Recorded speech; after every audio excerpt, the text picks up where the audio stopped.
Avec la grâce de Dieu, nous allons lire du livre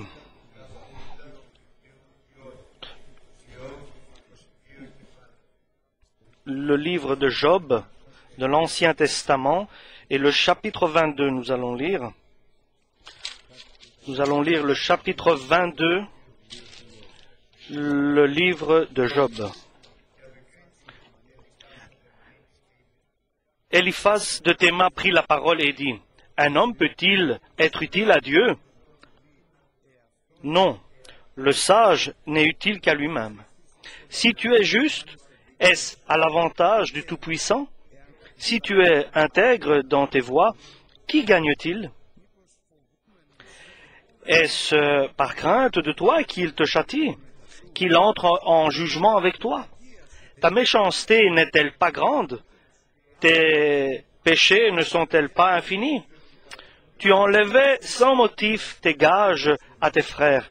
Tu privais de leurs vêtements ceux qui étaient nus. Tu ne donnais pas d'eau à l'homme altéré. Tu refusais du pain à l'homme affamé. Le pays était au plus fort et le plus puissant s'y établissait. Tu renvoyais les veuves avides. Les bras des orphelins étaient brisés. C'est pour cela que tu es entouré de pièges et que la terreur t'a saisi tout à coup. Ne vois-tu donc pas ces ténèbres, ces eaux débordées qui t'envahissent? Dieu n'est-il pas en haut dans les cieux? Regarde le sommet des étoiles comme il est élevé. Et tu dis, qu'est-ce que Dieu sait? Peut-il juger à travers l'obscurité? Les nuées l'enveloppent et il ne voit rien. Il ne parcourt que la voûte des cieux. Et quoi? Tu voudrais prendre l'ancienne route? Qu'on suive les hommes d'iniquité? Ils ont été emportés avec le temps. Ils ont eu la durée d'un torrent qui s'écoule. Ils disaient à Dieu, « Retire-toi de nous. » Que peut faire pour nous le Tout-Puissant? Dieu cependant avait rempli de bien leur maison. Loin de moi le conseil des méchants. Les justes, témoins de leur chute, se réjouiront. Et l'innocent se moquera d'eux. Voilà nos adversaires anéantis. Voilà leur richesse dévorée par le feu. Attache-toi donc à Dieu, et tu auras la paix. Tu jouiras ainsi du bonheur. Reçois de sa bouche instruction, et mets dans ton cœur ses paroles. Tu seras rétabli si tu reviens au Tout-Puissant. Si tu éloignes le péché de ta tente, jette l'or dans la poussière, l'or d'Ophir parmi les cailloux des torrents. Et le Tout-Puissant sera ton or, ton argent, ta richesse. Alors tu feras du Tout-Puissant tes délices. Tu élèveras vers Dieu ta face. Tu le prieras et il t'exaucera. Et tu accompliras tes vœux. Et tes résolutions répondra le succès. Sur tes sentiers brillera la lumière. Vienne l'humiliation. Tu prieras pour ton relèvement. Dieu secourt celui dont le regard est abattu. Amen. Des questions et des places où l'homme se situe entre la relation entre Dieu et l'homme. La première question est la suivante. Est-ce que c'est possible que l'homme puisse être utile à Dieu? Ça, c'est la question. Est-ce que l'homme peut-il aider Dieu?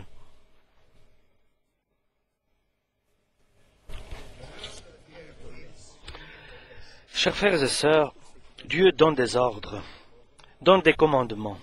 Il nous a donné sa parole, cette parole saine. Dans l'Ancien Testament, il avait la loi, il existait la loi, il avait donné sa loi. Mais la volonté de Dieu, en nous donnant les limites dans lesquelles nous devons nous tenir et respecter ces limites, et sur le chemin d'où nous devons marcher, ces volontés ne sont pas pour que lui-même soit, qu'il puisse recevoir quelque chose de cela. Mais sa volonté est l'amour. c'est l'amour qui le fait prendre toutes ces initiatives. Et son amour est énorme pour le monde et beaucoup plus pour ses enfants. Et cela, l'homme doit l'avoir dans son cœur toujours. À chaque instant, il doit se souvenir que Dieu a de l'amour pour lui. Même dans les difficultés, dans les joies, dans les peines, il doit jamais oublier que Dieu est amour et il nous aime. Et ce qu'il désire, il le fait pour notre bien, pas pour son bien, lui, mais pour notre bien à nous. Il est miséricordieux, il est un Dieu de pitié. Alléluia. Et si nous ne marchons pas exactement, si nous ne marchons pas comme nous désirons, c'est parce que nous n'avons pas pris la bonne décision devant Dieu. Ici, nous parlons de Job. Dans sa vie, il était malheureux. Parce qu'il avait fait des fautes. Parce que souvent, l'homme pense qu'il sait le pourquoi des choses. Et facilement, il a la réponse à ses lèvres. Mais ce que Dieu nous révèle, c'est que ni le pourquoi, ni le comment nous savons. Et Dieu permet que nous ne le sachions pas.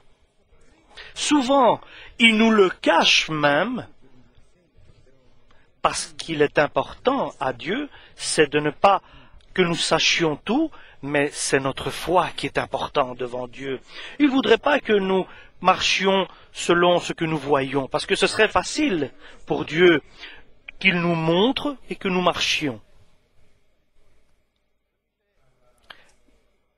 Mais ce qui est difficile pour Dieu, qui est pour notre bien, c'est pour qu'il te persuade que tu marches par la foi et qu'il te guide par ses recommandations, qu'il te guide dans des choses que tu ne vois pas et que tu ne connais pas et que tu crains peut-être. Et qui est impossible que tu choisisses. Si bien sûr Dieu ne te certifie pas, si tu n'es pas certain dans ton cœur que c'est Dieu qui est amour. Lorsqu'il a ordonné à Abraham de sortir de sa famille et de son environnement, il ne lui a pas dit où il devait aller, mais il a dit « Je serai avec toi là où je vais te mener ». Et ça c'est important. C'est pour ça que pour nous c'est un moment très important.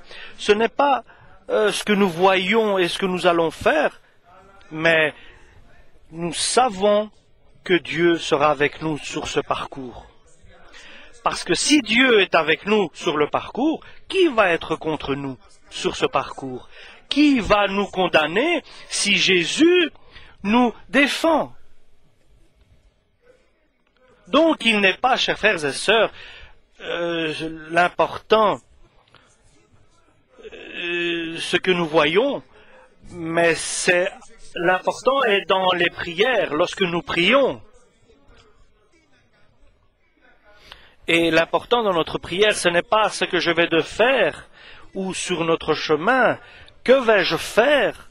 Ce n'est pas ça la question. L'important, c'est est-ce que tu es avec moi sur ce parcours? Est-ce que tu es avec moi sur le chemin? Parce que si Dieu est avec nous, et même si je ne sais pas ce que je dois faire, tout y va bien parce que Dieu est avec moi. Et les choses iront beaucoup mieux si je ne sais pas ce que je dois faire, parce que c'est Dieu qui va me guider. Parce que si je sais ce que je dois faire, je ferai même des fautes peut-être. Mais si je ne sais pas ce que je dois faire, Dieu me guidera, alors ce sera certainement le bon chemin. Et l'important, le moment le plus important, c'est d'assurer et de demander et de rechercher que Dieu soit avec nous. Alléluia! Que Dieu soit avec nous. Souvent, nous prions et nous disons, Seigneur, fais cela, fais ceci, exauce mon vœu, exauce ceci, ma requête. Nous avons des requêtes, des demandes à Dieu, des besoins que nous apportons à Dieu. Souvent nous disons, nous ne savons pas ce que nous devons faire, révèle-nous ce que nous devons faire. Et nous faisons bien de faire cela, parce que nous avons des questions. Mais Dieu désire que nous changions de manière, de comportement, qui est très important, changer de comportement. Et de ne pas lui dire, dis-moi ce que je dois faire, où je dois aller, ou bien ne pas lui donner des ordres, fais ceci Seigneur, fais cela Dieu, mais que nous assurions sa présence dans notre vie, que sa présence soit assurée dans notre vie et que sa grâce, sa miséricorde et que sa bonté soient avec nous. Si nous assurons cela, alors nous avons tout. Nous serons totalement avec Jésus-Christ. Nous serons en manque de rien. Nous manquerons de rien. Nous serons en manque de rien. Comme un père, il prendra soin pour tout dans notre vie et même pour ce que nous n'avons pas compris. Donc, aujourd'hui, ce que le Seigneur nous désirons qu'il nous initie, qu'il nous explique, c'est que nous devons approcher Dieu pour que Dieu soit devant nous, avec nous. Et Dieu nous dit, approchez-vous de moi et je m'approcherai de vous. Comment vais-je approcher Dieu? Comment je vais attirer sa bonté et sa miséricorde vers moi? Et sa parole nous dit aujourd'hui, c'est ce que nous lisons.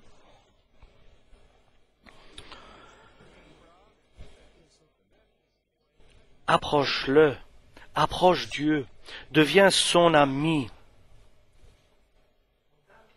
Approche, tout près, proche de Dieu. Deux choses Dieu nous conseille. Approchez-vous de Dieu et soyez dans la paix. Deux choses. Approche Dieu, viens près de Dieu et reste dans la paix de Dieu. Et la paix de Dieu dans toi. Après, les choses vont aller tout seules. C'est ça la manière pour que vienne le bien à toi, pour que il y a du bien qui t'arrive. Sois proche de Dieu, approche Dieu et aie la paix avec Dieu. Et tu peux être certain que tout ira bien pour toi si tu acceptes en plus. Et sa loi, parce que lorsque tu seras proche de Dieu, tu te rapproches de Dieu, il y aura quelque chose qui va arriver. Et je peux vous souvenir de Marthe et Marie. C'est Marthe qui a invité Jésus et c'est Marie qui était assise aux pieds de Jésus et qui écoutait ses paroles. Marthe, elle s'occupait de l'intendance de la maison. Mais Marie était assise aux pieds de Jésus et elle écoutait ses paroles. Elle entendait ses paroles. Elle était proche de Jésus. Pardon. S'approcher, c'est aussi écouter. C'est entendre ce que l'autre dit. Et Marie, elle a choisi la meilleure solution, la meilleure part, la meilleure solution pour elle dans le spirituel. Elle est venue écouter les paroles de Jésus. Et comme nous venons ici pour écouter la parole de Jésus à l'Église, nous choisissons ce qui est utile pour nous. La parole de Dieu qui ne nous sera jamais enlevée, qui restera en nous éternellement. Et Dieu nous suggère d'écouter rapidement, mais de répondre lentement. Si tu approches Dieu, si tu viens dans la paix de Dieu, et alors, si tu entends sa parole de sa bouche, et que tu prennes ces paroles, et que tu les mettes dans ton cœur, et que tu les acceptes, et que tu les crois, et que tu les comprennes. Et cela va te guider, va nous guider sur le retour vers Dieu, pour que nous ayons une compréhension. Nous allons revenir en nous-mêmes. nous allons comprendre nos fautes, nos péchés, nos erreurs, et tout ce qui est de travers dans notre vie. Souvent, ces choses qui viennent de travers dans notre vie proviennent de nos fautes, de nos erreurs. Et Dieu les corrige. Et souvent, les conséquences, nous les subissons. Et il est important de comprendre que nous faisons des fautes, des erreurs. Il est indispensable que nous comprenions les fautes et les erreurs que nous commettions. Quelle faute je fais?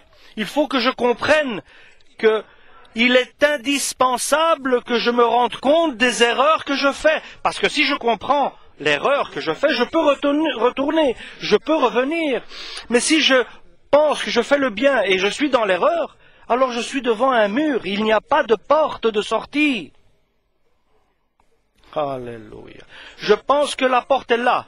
Et je pousse, mais c'est un mur. Il n'y a pas de porte. J'ai fait une erreur. La porte est par là-bas. Alléluia. Nous devons comprendre nos erreurs, prendre conscience de nos erreurs, et alors nous pouvons revenir et retourner, et que Dieu puisse corriger cette erreur. Nous devons prendre conscience de nos fautes. Quelqu'un doit me les révéler. Quelqu'un doit me les révéler, doit me les donner à comprendre. Si je continue à marcher sur mon erreur et sur ma faute, les conséquences seront difficiles, désastreuses. Il faut que je comprenne et que quelqu'un m'explique que je suis dans une erreur, dans une faute ou dans un chemin étranger où je me suis égaré. Alors, lorsque je comprends et je reviens, alors Dieu peut agir de la meilleure manière, parce que Dieu est amour. Alors, il va m'édifier, parce que moi, je vais chasser loin de ma demeure mes erreurs, mes péchés, mes fautes. Dieu ne peut pas m'édifier, ne peut pas m'élever si je ne chasse pas de l'intérieur mes fautes, mes péchés, mes erreurs, parce que je ne peux pas avoir confiance en lui. Je l'approche, mais il y a un mur qui nous sépare, il y a un obstacle, il y a l'erreur, la faute qui nous sépare.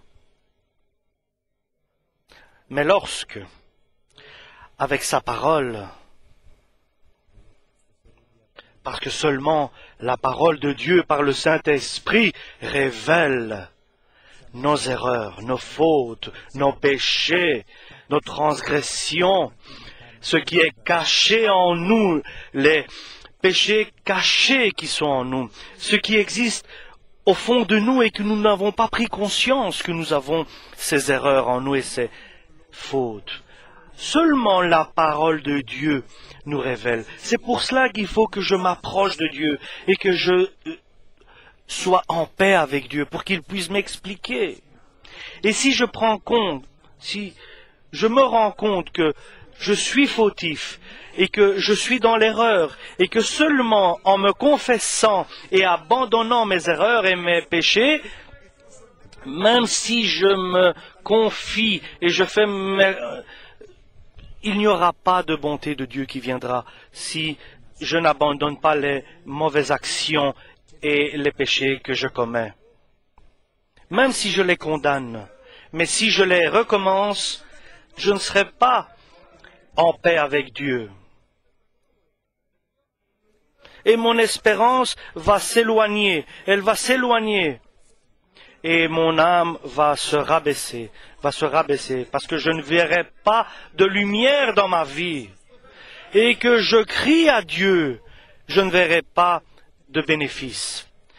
Et je ne verrai pas de résultats et de conséquences, parce que je n'aurai pas changé, parce que je n'ai pas compris la faute que je fais, et je continue à la faire, pensant qu'elle est juste, et alors il y aura des conséquences. Et après, je, je me dispute avec l'un, puis je me dispute avec celui que je trouve devant moi, parce que je ne peux pas comprendre, puisque Dieu est amour, pourquoi chez moi il n'exprime pas son amour? Il faut que je comprenne ma faute. Aide-moi, Seigneur, à comprendre mes erreurs. Et je vais le dire plus humainement. Aujourd'hui, Seigneur, aide-nous à pouvoir comprendre nos erreurs. Et quelque chose d'autre. Aide, Seigneur, aujourd'hui, et que tous comprennent leurs erreurs pour que nous puissions vivre en paix. Alléluia. Et vous savez, chers frères et sœurs, une erreur que je pourrais faire, combien d'autres vont le payer? Et une erreur que toi tu feras, sais-tu combien vont le payer? Combien est important que Dieu donne de la révélation et de la compréhension pour que nous puissions pas continuer à faire nos fautes, pour qu'ils nous disent qu'est-ce que je dois corriger. À partir de là, les choses sont faciles. Si je sais ce que je dois corriger, alors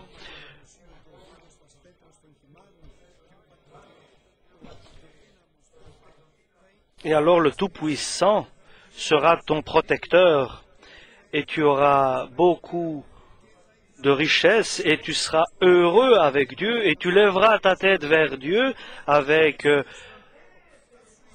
piété et il t'écoutera et il te rendra à tes questions et à tes demandes et Dieu fera pour toi ce que tu voudras. Et il y aura une lumière qui éclairera toujours ton chemin. Voilà les conséquences si tu reconnais tes fautes et tu les abandonnes. Avec une condition, comme on a dit. Il faut revenir. Il faut abandonner nos fautes et ne plus les recommencer. Et ne pas penser que c'est juste ce que nous faisions jusqu'à présent. Abandonner nos transgressions, nos fautes, nos erreurs. Et je veux abandonner toutes ces choses qui sont un obstacle pour approcher Dieu. Et il faut que je comprenne. Et il faut que je comprenne lorsque j'approche et je deviens ami avec Dieu. Et que je sois en paix avec lui. Et tout ce qui est bien viendra dans ma vie.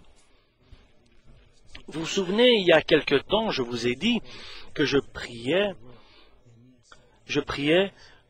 pour pour que Dieu me donne une solution, mais j'ai trouvé ce secret. Vous savez combien de fautes je fais? Ni vous le savez, ni moi. Mais si je vais devant Dieu, Dieu me révèle les fautes que je fais.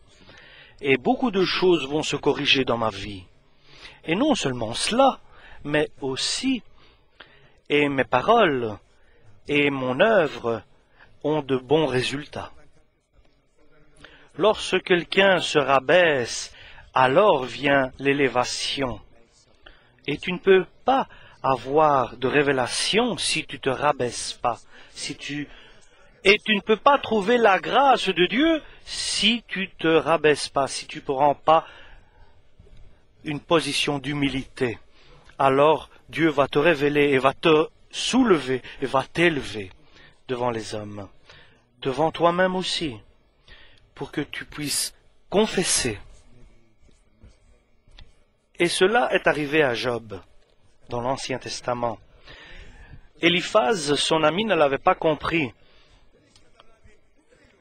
Éliphaz n'a pas compris, ni Job, qu'ils ont fait des erreurs. Et l'erreur, c'est que moi, avec Dieu, j'ai une relation parfaite. Mieux que cela, nous ne pouvons pas faire comme relation avec Dieu. Dieu m'aime, moi je l'aime, mais il n'a pas compris que cela l'a guidé à être justifié par lui-même, à s'auto-justifier. Et cela ne l'a pas fait comprendre que Jésus est pour lui, pour qu'il soit saint,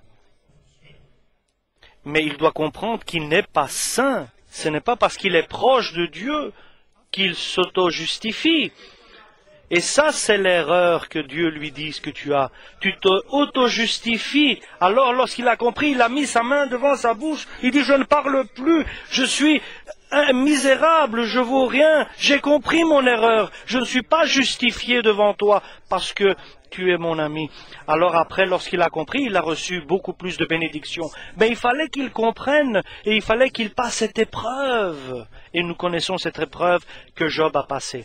Mais l'amour de Dieu nous vient et nous dit tout cela pour que nous traversions pas les épreuves de Job, pour que nous passions pas les conséquences comme Job a fait. Et cherchons notre faute.